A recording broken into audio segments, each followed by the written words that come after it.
صباحكم سعادة وفرح وراحة بال. النهاردة يوم جديد من أيام رمضان. طبعا أنا ببدأ اليوم بإني أعمل البلح باللبن كده. تمام. كل طبق فيه 3 وحدات، وكل طبق فيه شوية من اللبن السخن، ولما يهدى خالص هدخله التلاجة. صراحة الحاجة دي بعملها كل يوم، ايا كان نوع العصير اللي هنعمله او حتى الاكل، مفيش مشكله، ده ثابت معانا في ايام رمضان. كل عام وانتم بخير. هي لو جربتوه الطريقه دي هتعجبكم قوي، بدون سكر وبدون اي حاجه. تمام. العصير اللي هعمله النهارده صوبيا. كنا جبنا 29 جنيه، مش عارفه كام من الكيلو بالظبط، تقريبا بين الربع وبين النص يعني، من الفرجاني صوبيا. ريحتها كانت روعه جدا، فقلت النهارده اجربها. اهم 2 معلقة كبار من الصوبيا. مش عارفه لو احتاجت تاني طبعا هنزود. احط عليها السكر بتاعها واللبن وهقلبهم وهوريك هنعمل ايه. بس بتقعدي تقلبي كل المكونات بتاعتك اللي هي بودره الصوبيا والسكر مع اللبن. هو تقريبا اخد كيلو لبن او كيسين لبن، مع 4 معالق او 3 معالق من الصوبيا وشويه من السكر، ده حسب رغبتك انتي بقى.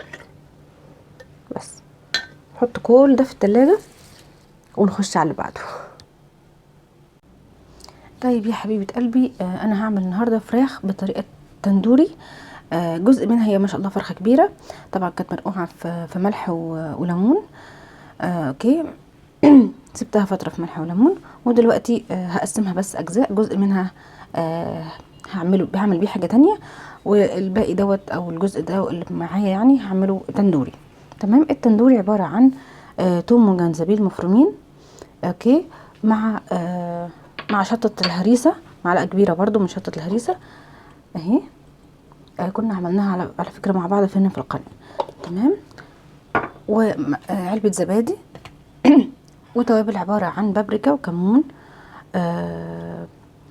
وجنزبيل بودر، وكمان توابل المصالة او توابل بتتباع عند العطار اسمها توابل مصالة، ومعلقة كبيرة من الحلبة المطحونة، ماشي، وكركم.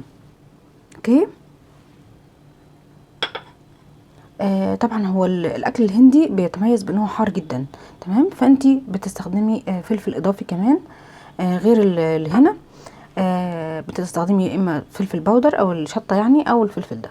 تمام. انا هجهز الفراخ بتاعتي وهخلط كل الحاجات اللي قلت لك هحطك عليها، مع طبعا نص ليمونه، كل الزبادي وكل التوابل وكل الجنزبيل والثوم والحاجات دي هقلبهم على بعض واخلطهم وهنقع فيهم الفراخ ده مبدئيا كده علشان تتساب على الاقل ساعه. ماشي. خلاص يا جماعه، انا وزعت كل الخلطه، ونسيت بس اقول لكم ان انا بقطع كزبره مفرومه او بقدونس مفروم، حاجه صغننه كده. تمام. وزعتها على كل قطع الفراخ بتاعتي وهسيبها ساعه على الاقل قبل ما ادخلها الفرن. بس المفروض قبل ما ادخلها الفرن هوريكي ان انا هرش عليها شويه زيت. تمام. علشان ما تلزقش او تنشف مني. اوكي. دي خلاص هسيبها. طبعا انا بس بحب اقولك ان انا الورك كده بقطعه بالنص، يعني مش بالنص قصدي، يعني بعمل فيه قطعه هنا وقطعه هنا، بحيث ان التتبيله تخش في كل انسجه الورك والصدر كمان، عشان ما يبقاش اللحم ما فيهوش من طعم التتبيله. اوكي. طيب يا حبيبه قلبي، انا جهزت الفراخ بقالها اكتر من ساعه الحقيقه في الخلطه هنا. تمام. اهي. بس هشيلها واحطها في البايركس ده عشان هدخل دوت الفرن. انا رصيت طبقه من البطاطس وهحط فوقيها قطع الفراخ بتاعتي اللي في التتبيله بقالها فتره طويله. ماشي. هرصصهم كده جنب بعض قد ما اقدر. اوكي. وهزود بس شويه زيت اهي.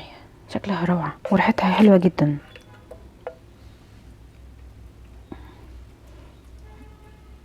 احاول اظبطها كده قد ما اقدر وادخلها الفرن. هتقعد تقريبا 45 دقيقه.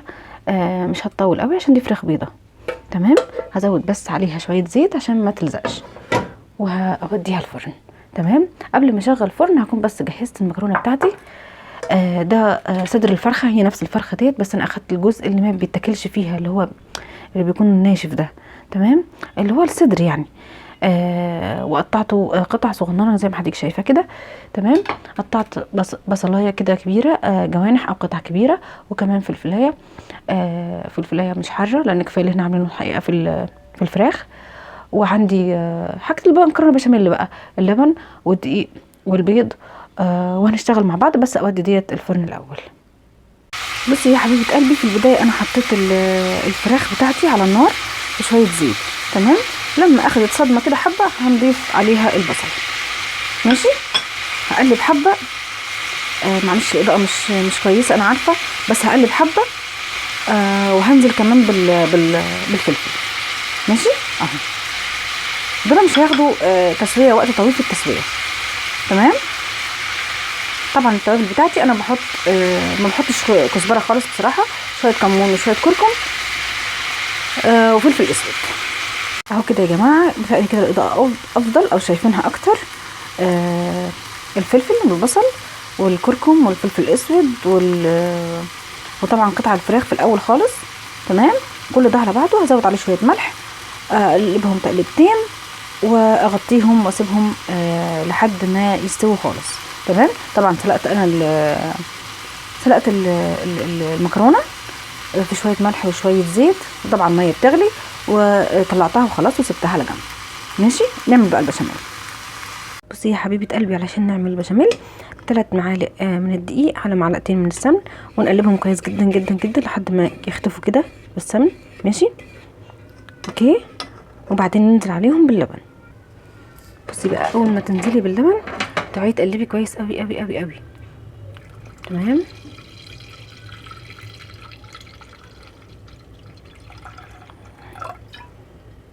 تقليب مستمر وعلى نار عاليه عادي، بس اهم حاجه ما تسيبيش التقليب ابدا. تمام، مضرب سلك زي ده اللي معايا عشان ما يعملش اي تكلكعات او اي حاجه تبقى جامده معاكي. ماشي. بصي يا حبيبه قلبي، بعد شويه من التقليب بصي قوامها حلو ازاي، وهي على فكره كل ما تبرد كل ما هتجمد اكتر من كده. ماشي، انا احط شويه من الجبنه الموتزاريلا، حبه كده منها. تمام، على كل الخليط دوت، وشويه في الوش بس في الاخر خالص. هبدا احط جزء من المكرونه في البايركس بتاعي، وفوقيه شويه من الخلطه ديت. تمام،